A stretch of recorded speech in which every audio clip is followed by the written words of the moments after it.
Hey guys, and welcome back to my channel. Today, I'm trying something new, something I've never done before. I'm going to be attempting the Cornell revision technique, or the Cornell note-taking technique. Now, this is supposedly used for if you're in class and you have to take notes, but I'm going to attempt it for revision purposes because I don't have class this week. I'm actually off, so it's half term. It's half term when I'm making this. Who knows when this video is going up because yeah, there's stuff going on. So yeah, I'm going to attempt the Cornell note-taking technique. Now, I'm going to do it in the form of time lapses because we love time lapses on this channel, and I'm going to fill you in on every step and let you know what I think of it, how it's going, and is it a useful thing for you to give a go. So I suppose I've got to kind of show you. So I've actually got a picture here that should hopefully come up here, and it should tell you, or it should kind of show you what I'm working from. So the first thing is obviously to rule this out. It's given me inches of width. I'm using this blank book that I have, which I do blurting in. It's just, you know, if you go back to the start of this book, you can see that I have done a blurt in the front of this book.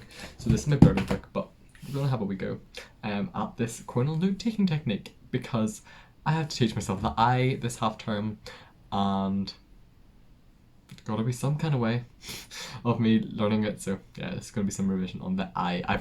By the way, I finished teaching myself the I.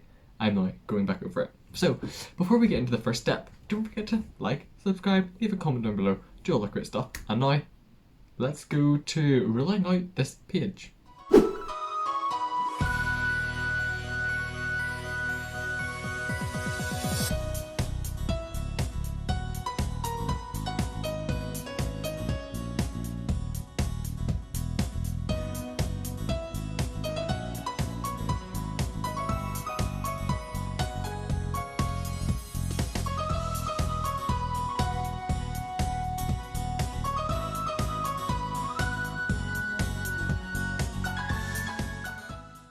Okay, so it took me 5 minutes to rule it out, and because I write small, I did opt for the half a centimeter or 5mm line space. I've already spent 5.5 minutes. Is it worth it in the long run? That's what we're going to see. So I am going to now get my biology stuff and prepare to do these notes. Let's go.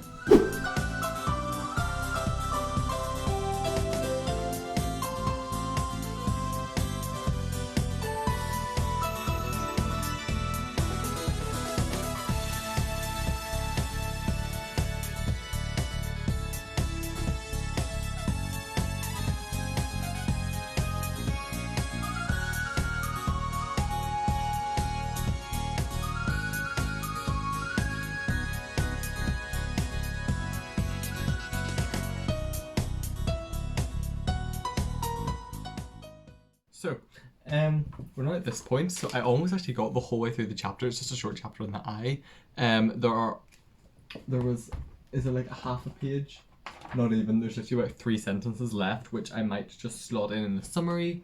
It would be a kind of good summary actually, so I'll put that in the summary. But the next step is to do this column here, which is the Q column, and so key phrases, extreme key points, you know, really summarize.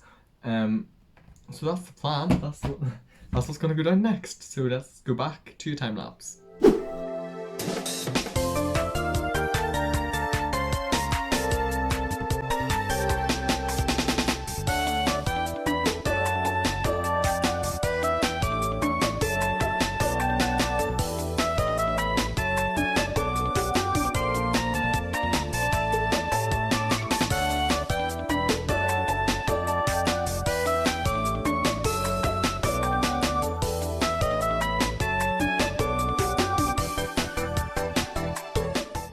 Okay, so nearly finished. The next column has been done, and that is like kind of Q column, kind of.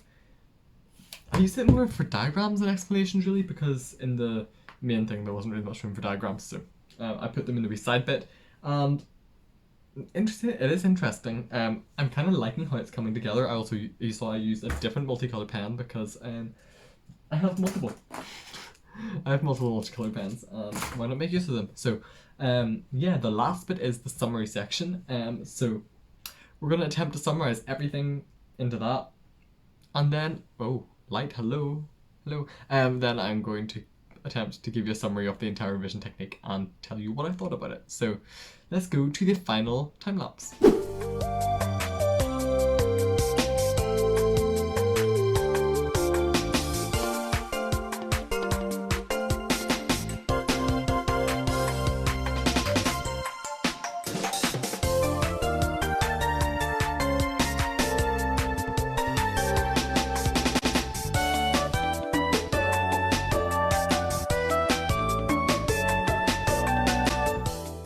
So we're done.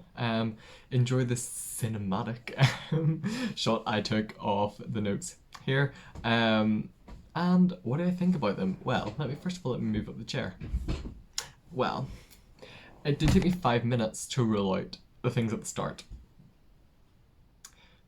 Yeah. So that's not amazing.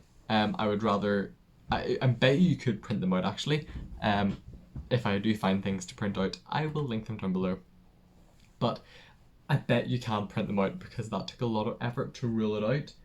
So I'm glad I was able to make it my own size though, but for 5 minutes per page, I suppose if this is something you're doing as well as blurting at the end of a topic, then why not? You probably have the time, but 5 minutes at the start is a little bit much before you even get into making notes. Okay, next is the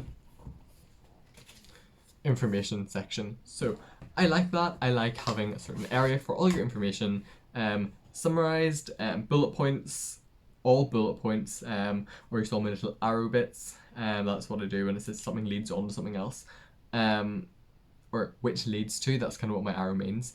Yeah, like it. I actually really like that. Then the Q column. In this topic, there weren't really much cues, so I kind of put more remindery things or little, like mnemonics, whatever those words are, mnemonics. For example, in bright light, radials relax, cillaries contract. No, radials relax, circulars contract. That's the wrong one. And then in near objects, suspensory ligaments are slack, and ciliary muscles are contracted. You've got your RR and CC, and then you've got your SS and CC. Just little things to help you remember it if you can remember the right words. And then the bottom bit, I kind of just split into 3 and did it out like that. Section 1, section 2, section 3, and that's how I worked with that. It looks nice. It looks like something you can put on an Instagram. Would I do it as my main form of note taking? No. I'm going to stick to my normal kind of note taking, which is just copying as much information down as possible, and then learning it, because that is how I roll. But if you like this method, I would 100% recommend it. It seems to be pretty good. You just want to make sure they do get enough detail. I like to write a lot about stuff. I think in my actual notebook, I wrote about 5 pages in the eye, so that did include diagrams. So I think this is good as long as you get enough detail in or already know it and are doing it for some revision, even with the textbook, to have another reread through. For example, I had done it with teacher notes and hadn't done it with the textbook yet because we're teaching ourselves. So that's why I did it with this topic today. Will I do it for something else? Maybe, we'll see. But how would I rate this out of 10? I would rate it probably for note taking, for actual note taking, 5. For revision purposes, I would say an 8 or a 9. I would say high for revision. Or even if you honestly, see if I could do that without my textbook in front of me. 10 out of 10 active recall. For active recall, I think this would be amazing. But hey, you can use it however you want, and don't let my opinion change that. So that is all we have time for today.